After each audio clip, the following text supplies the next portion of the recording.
I don't know about you, but when I think of 2021 or the PECOTA projections in themselves, I almost moan and groan a little bit kind of hearing those. And those were just released for this upcoming season a few days ago. And what a surprise. They had the Cardinals finishing at 81 and 81, third in the NL Central. Were you surprised by this projection, or at this point, are you just expecting it almost from PECOTA? So I'm not going to say that it's all right or all wrong with PECOTA. And I understand they're just creating an algorithm. That's all they're doing. Yeah. And I learned I'm a systems engineer, so I learned in college engineering 101 is garbage in, garbage out.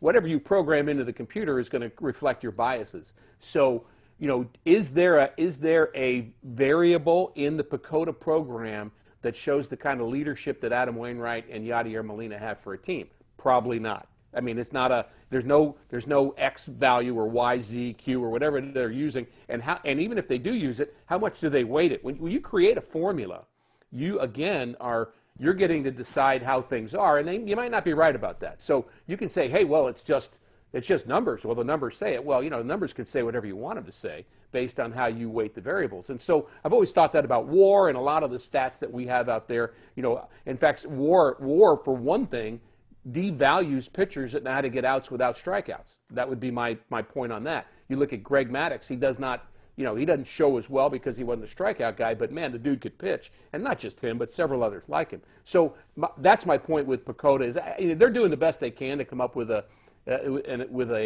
projection that says this is what this team is going to be like. But give me Yachty with a relief pitcher late in the game helping to secure some victories anytime. Now, one thing that also I think is all interesting about that is when you looked at the stats in themselves specifically, Dylan Carlson, they really had him underperforming. I believe they had him around 220 and I think 15 home runs. Is that just me, or do you think that that's a little bit of an undervalue of Dylan Carlson? It is definitely an undervalue of Dylan Carlson. Now, if you're watching Dylan Carlson, the getting sent down last year, and I'm not sure whether that was pre the first stoppage or whenever that timetable was, but he was obviously. So here's the other thing about Dylan Carlson. When he first showed in 2020, he hit about 7 rockets right at people, okay, and didn't get anything to show for it. Maybe he had 1 hit. So he's 1 for 7, but he should be 7 for 7.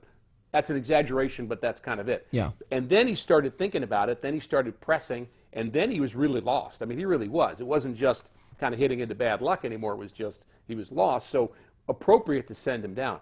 So if you're talking about that Dylan Carlson, and again, you're going to have to look at kind of his hard hit, the velocity off the bat on average and hard contact. I mean, you can look at that. But the point is, when he came back, man, I liked him at the plate. I mean, he was a definite threat. And I see him at this point, and I'm not the guy making the lineup, but if I were making the lineup, I think I'd put him in the second spot. I'd put Edman first, him second, and let Arenado and Goldschmidt drive him in all night.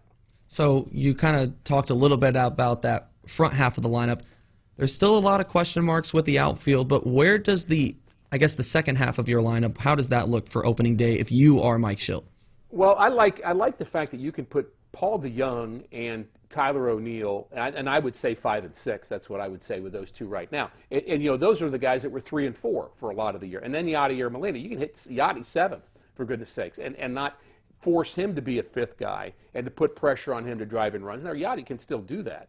Don't get me wrong, but I think we saw the Cardinals offense kind of leaning on guys to be somebody they weren't last year because they were just guys that just weren't getting it done. So I still am bullish on Tyler O'Neill, and I understand I'm not, there's not a big line of people behind me saying the same thing, but I feel like he's still close. He's settled. I think he's getting more settled. He got engaged in the offseason. I just think he is kind of feeling more like a big leaguer and starting to understand his swing a little better.